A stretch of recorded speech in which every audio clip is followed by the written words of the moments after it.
इस फिल्म की शुरू में 2050 का टाइम दिखाते हैं, जहां स्पेस में एक पायलट जिसका नाम एडम है, वो एक एडवांस जेट को चोरी करके भाग रहा होता है और वो काफी जख्मी भी होता है।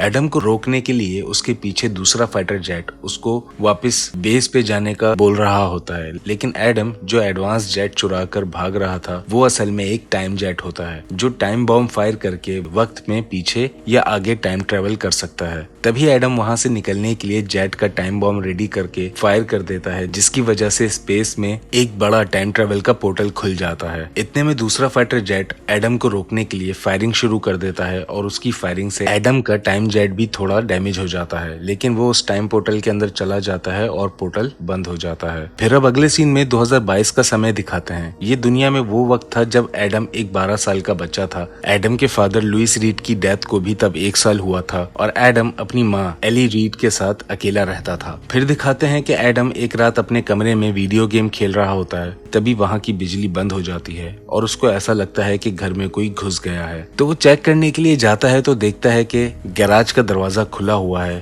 तो छोटा एडम वहां अंदर जाकर देखता है तो वहां उसको बड़ा एडम बैठा हुआ दिखता है, जिसको देखकर वो डर जाता है और उससे पूछता है कि तुम कौन हो। तो ये दिखाते हैं कि एडम जो स्पेस से टाइम पोर्टल के जरिए भागा था वो 2050 से टाइम ट्रेवल करके वक्त में पीछे 2022 अपने बचपन के वक्त में पहुंच जाता है और अपने ही घर आकर खुद के 12 साल के एडम से मिलता है। तो फिर एडम जो काफी जख्मी होता है वो अपने जख्म से खून रोकने के लिए घर में बैंडेज ढूंढने निकलता है और फ्रिज से कुछ खाने के लिए भी लेता है। जब छोटा एडम ये सब देखता है कि बड़ा एडम हर वो काम उसी तरीके से कर रहा है जिस तरह वो खुद ये काम करता है और उसके फादर की घड़ी जो छोटे एडम के साथ साथ बड़े एडम के हाथ में भी होती है, तो वो ये समझ जाता है कि बड़ा एडम उसका ही फ्यूचर है। जिसके बाद एडम छोटे एडम को अपने साथ उसके टाइम जेट तक लेकर जाता है, क्योंकि उस एडवांस जेट का सिक्योरिटी सिस्टम पायलट के डीएनए को रीड करने के बाद पायलट के लिए अनलॉक होता है और उसको अंदर आने की इजाजत देता है। और अगर डीएनए में पायलट जख्मी या बीमार हो तो वो जेट पायलट को उड़ान भरने की इजाजत नहीं देता और ना ही पायलट के लिए अनलॉक होता है। तो जेट को अनलॉक करने और उसको अंदर जाकर वापस ठीक करने के लिए जो फायरिंग की वजह से डैमेज हो चुका था, एडम छोटे एडम के डीएनए की मदद से जेट को अनलॉक करता है और उसको लेकर जेट के अंदर चला जाता है। वहां एडम उस जेट को सेल्फ रिपेयर मोड पे लगा देता है, जिसके बाद जेट उसके डैमेज हिस्सों को खुद ही ठीक करना शुरू कर देता है और एडम भी वापस गैराज जाकर अपने जख्म भरने के लिए थोड़ा आराम करता है। फिर अगले दिन दिखाते हैं कि छोटा एडम बड़े एडम से पूछता है कि तुम यहाँ किस लिए आए हो। तो वो उसको बताता है कि वो अपनी वाइफ लॉरा को ढूंढने के लिए फ्यूचर से ये जेट लेकर 2018 के समय में जाने के लिए निकला था, क्योंकि लॉरा आखिरी बार टाइम जंप करके 2018 में ही गई थी, जिसके बाद वो कभी वापस नहीं आई। तो मैं भी 2018 में ही जाना चाहता था, लेकिन मुझे गोली लग जाने की वजह से मुझसे गलत कोऑर्डिनेट्स डल गए और मैं यहाँ आ गया।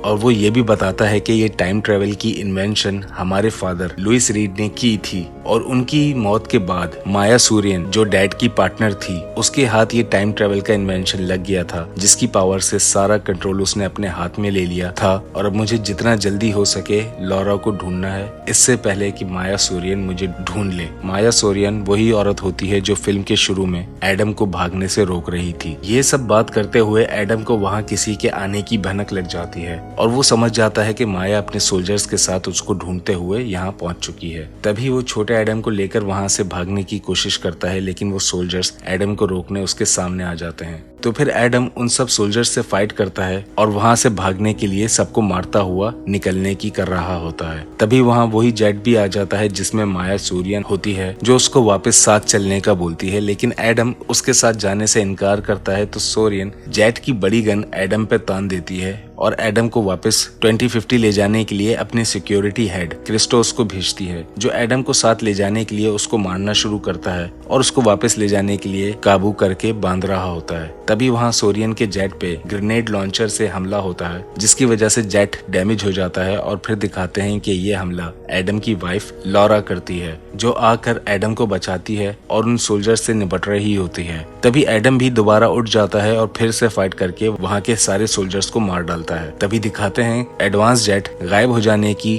टेक्नोलॉजी इस्तेमाल करके हवा में गायब हो जाता है। तभी लॉरा दोनों एडम को लेकर वहाँ से गाड़ी में निकलती है और तभी दोबारा सोरियन का जेट उनके पीछे वापस आ जाता है और फिर से उन पर हमला करता है। लेकिन लॉरा किसी तरह उनके हमलों से बचती रहती है, जिसके बाद उस जेट से सोल्जर्स होवरबोट के जरिए जेट से निकलकर उनकी गाड़ी का पीछा करते हैं और उनको मारने के लिए उन पे फायरिंग करते हैं। लेकिन एडम किसी तरह उन सोल्जर्स से भी पीछा छुड़ा लेता है, जिसके बाद लॉरा उन दोनों को लेकर अपने सेफ हाउस पहुंच जाती है। फिर वहां एडम लॉरा से सारी कहानी पूछता है कि वो 2018 में क्यों गई थी और अगर गई थी तो वापस क्यों नहीं आई। तो लॉरा उसको बताती है कि मैं डाटा एनालिसिस के मिशन पे गई थी, लेकिन इस मिशन के दौरान मुझे सोरियन के बारे में कुछ ऐसी बातें पता चल गई थी जो सोरियन ने सबसे छुपाई हुई थी। असल में सोरियन के पास कभी टाइम ट्रेवल टेक्नोलॉजी का कंट्रोल था ही नहीं, लेकिन इस टेक्नोलॉजी का इस्तेमाल करके वो वक्त में पीछे गई थी जब तुम्हारे फादर लुइस ने टाइम ट्रेवल की इन्वेंशन की थी, क्योंकि दोबारा वक्त में पीछे जाने के बाद उसको मालूम था कि फ्यूचर में क्या क्या होने वाला है। तो उसने अतीत में फ्यूचर देखने के बाद ऐसे बदलाव किए जिसमें उसने स्टॉक मार्केट के शेयर्स खरीद के बेइंतहा पैसा बनाया और अपनी कंपनी को आसमान पे ले गई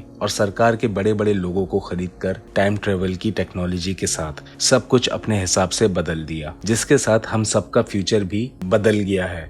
ये सब जानने की वजह से सोरियन ने मेरे जेट का जंप लॉक बंद कर दिया था, जिसकी वजह से मैं यहीं रह गई थी। और अब अगर हमें बदला गया फ्यूचर वापस ठीक करना है तो उसके लिए तुम्हें 2018 में जाना होगा और इस टाइम ट्रेवल की इन्वेंशन को रोकना होगा, ताकि सब कुछ कुदरत के वक्त के हिसाब से चले, ना कि सोरियन के बनाए हुए फ्यूचर के हिसाब से। ये सब बात करते हुए अचानक लॉरा के सेफ हाउस में डेंजर अलर्ट सिस्टम बजने लगता है, जिसका मतलब सोरियन और उसके लोग एडम को ढूंढ चुके हैं और किसी भी वक्त यहाँ पहुँचने वाले हैं। जिसके बाद लॉरा फौरन एडम को वहाँ से जाने का बोलती है, क्योंकि अगर एडम पकड़ा गया और मारा गया तो सब खत्म हो जाएगा और जो फ्यूचर सोरियन ने अपने हिसाब से बनाया है वो वैसा ही चलता रहेगा। एडम लॉरा की बात मानकर वहां से चला जाता है और लॉरा अपने हथियार निकालकर वहां सोरियन के लोगों को रोकने के लिए उनका सामना करती है। और जैसे ही क्रिस्टोस की गाड़ी वहां पहुंचती है तो लॉरा वहां पे अपने डिफेंस के लिए बिछाया हुआ बॉम्ब ब्लास्ट करती है, जिसकी वजह से क्रिस्टोस की गाड़ी पलट जाती है, लेकिन उस गाड़ी के अंदर सब लोग बच जाते हैं। और जब क्रिस्टोस और उसके सोल्जर्स गाड़ी से निकलते हैं तो लॉरा उनको मारने के लिए उनपे फायरिंग करती है और उनमें से कुछ लोगों को मार डालती है। लेकिन तभी वहाँ सोरियन भी अपने जेट के साथ आ जाती है और लॉरा को अपने बंदूक के निशाने पर लेकर उसको मार डालती है। और दूसरी तरफ दिखाते हैं कि एडम छोटे एडम को अपने साथ 2018 में ले जाने के लिए अपने जेट पे ले जाता है, क्योंकि उसका घाव अभी तक भरा नहीं था, जिस वजह से वो जेट के अंदर नहीं जा सकता। तो एडम दोबारा से छोटे एडम के डीएनए से जेट के अंदर चला जाता है और जेट को लेकर निकल जाता है। तो फिर से सोरियन का जेट उसके सामने आ जाता है, जिसको क्रिस्टोस उड़ा रहा है और वो एडम को मारने के लिए हमला करता है, लेकिन एडम उससे बचने की कोशिश कर रहा होता है और बहुत ही चालाकी से अपने जेट के साथ पहाड़ियों के बीच छुप जाता है। तभी एडम ये भी देखता है कि उसके जेट का टाइम जंप रिएक्टर डैमेज हो जाने की वजह से उसके पास सिर्फ एक बार टाइम जंप का ऑप्शन बचा होता है। तो एडम इस काम को पूरा करने के लिए ये रिस्क लेने के लिए तैयार हो जाता है, क्योंकि अगर वो लोग नाकाम रहे तो कोई भी अपने असल वक्त में वापस नहीं जा सकेगा। और अगर टाइम जंप के बाद 2018 में पहुंच गए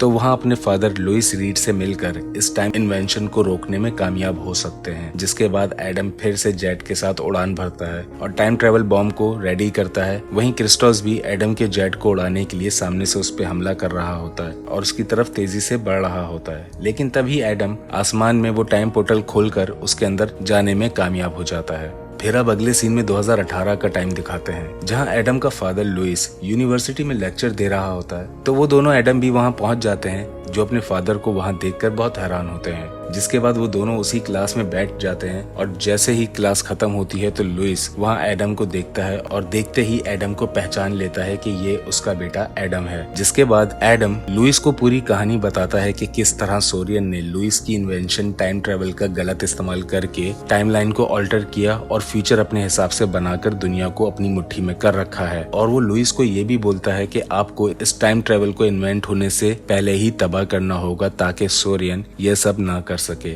लेकिन लुइस जो एक बहुत बड़ा साइंटिस्ट होता है, उसको सबसे ज्यादा इस बात की फिक्र होती है कि तुम दोनों को अपने अपने समय से पीछे नहीं आना चाहिए था। ये सब करने से दुनिया कितने बड़े खतरे में आ सकती है तुम्हें इस सब चीजों का अंदाजा नहीं है। और ना ही लुइस उनकी कोई बात सुनता है, क्योंकि वो ये कहता है कि जो एक बार हो चुका है, अब चाहे वो कितना ही बुरा क्यों ना हो, उसको रोका या बदला नहीं जा सकता। और जो तुम चाहते हो वो मैं नहीं कर सकता, क्योंकि ये सब करना पूरी दुनिया के लिए बहुत खतरनाक साबित हो सकता है। जिसके बाद वो उन दोनों को वापस अपनी असल टाइमलाइन में जाने का बोलता है। ये सब सुनने के बाद एडम गुस्से में वहाँ से चला जाता है, जिसके बाद लुइस भी वहाँ से अपने घर के लिए चला जाता है। फिर दिखाते हैं कि माया सोरियन भी खुद के 2018 की माया सोरियन से मिलने पहुंच जाती है और उसको ये सब बताती है कि एडम रीड जो इस वक्त एक बच्चा है, वो बड़ा होकर हमारे लिए और इस कंपनी के लिए बहुत बड़ी दिक्कत बनेगा, तो हमें उसको रोकना होगा। लेकिन 2018 की माया भी उसके इस तरह से समय में पीछे आकर अपने फ्यूचर को बदलने और गैर कानूनी तरीके से अपने फायदे करने के लिए बिल्कुल खुश नहीं होती, क्योंकि वो भी ये सब जानती है कि माया सोरियन जो ये सब कर रही है इससे कितना खतरा हो सकता है। लेकिन माया उसको इस बात पे राजी कर लेती है कि हमें एडम रीड को रोकना होगा। अब अगले दिन एडम छोटे एडम के साथ सोरियन की कंपनी पहुंचता है ताकि उस टाइम ट्रेवल को तबाह कर सके, जहां वो छोटे एडम को एक फाइटर ड्रोन का कंट्रोल देता है ताकि वो बड़े एडम की मदद कर सके और खुद अकेला कंपनी के अंदर घुसने के लिए आगे बढ़ता है। लेकिन तभी वहाँ सोरियन के सोल्जर्स एडम को रोकने उसके सामने आ जाते हैं और उसको घेर लेते हैं। तो छोटा एडम ड्रोन के साथ उसकी मदद करता है और एडम भी उन सोल्जर्स से पीछा छुड़वाने के लिए उनको मारना शुरू करता है। तभी दो और गाड़ियां वहाँ पे एडम को मारने आ रही होती हैं, जिनमें से एक गाड़ी छोटा एडम ड्रोन हमले से उड़ा देता है और दूसरी गाड़ी जब एडम को हिट करने ही वाली होती है,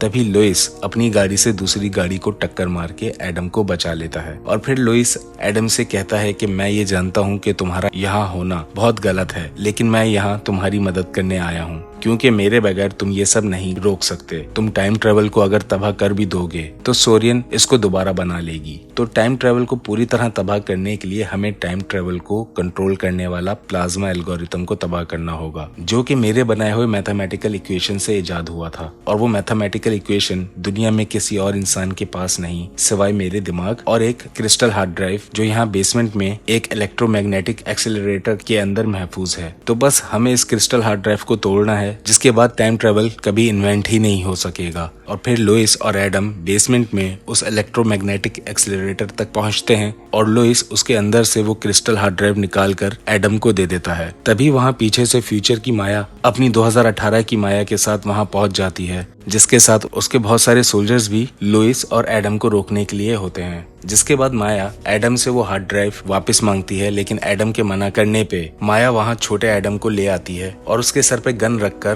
कहती है कि अगर मैंने छोटे एडम को मारा तो साथ में तुम भी मारे जाओगे। जिसके बाद दोबारा एडम से वो हार्ड ड्राइव मांगती है, लेकिन एडम हार्ड ड्राइव देने के बजाय छोटे एडम को इशारा करता है, तो वो माया की गन खुद पे से हटा देता है। तो माया से वहाँ गोली चल जाती है और वो गोली इलेक्ट्रोमैग्नेटिक एक्सेलरेटर की सील तोड़ देती है, जिसकी वजह से उस जगह मौजूद सारी लोहे और मेटल की चीजें उस मैग्नेटिक फील्ड पे चिपकना शुरू हो जाती हैं, जहां वो सारे सोल्जर्स जिनका सूट मेटल का बना होता है वो भी उस मैग्नेटिक फील्ड की तरफ खींचते हुए चले जाते हैं। तभी क्रिस्टोस वहां एडम से वो हार्ड ड्राइव छीनने के लिए उस पे हमला कर देता है और लुइस उस इलेक्ट्रोमैग्नेटिक एक्सेलरेटर को संभालने की कोशिश कर रहा होता है। वहीं छोटा एडम बड़े एडम की मदद करने के लिए क्रिस्टोस के सामने आता है, लेकिन क्रिस्टोस छोटे एडम को भी मार के गिरा देता है। जिसके बाद बड़ा एडम क्रिस्टोस को मारना शुरू करता है, लेकिन दोबारा क्रिस्टोस एडम को काबू कर लेता है और उसका गला दबाकर उसको मारने ही वाला होता है। तभी उस जगह का एक मेटल गेट मैग्नेट पावर की वजह से टूटने वाला होता है, तो एडम क्रिस्टोस को उस गेट के सामने कर देता है और वो गेट उड़ता हुआ क्रिस्टोस को लगता है और उसको लेकर इलेक्ट्रोमैग्नेटिक एक्सीलरेटर के अंदर घुस जाता है। जिसके बाद वो लोग वहां से निकलने की कोशिश करते हैं। तब दोबारा सोरियन एडम पे गन तान के उससे हार्ड ड्राइव मांगती है। तब लुइस माया को वो हार्ड ड्राइव देने से मना करता है, तो माया गुस्से में उस पर गोली चला देती है, लेकिन जैसे ही गोली बंदूक से निकलती है तो इलेक्ट्रोमैग्नेटिक पावर से वो गोली मैग्नेटिक फील्ड की तरफ मुड़ जाती है,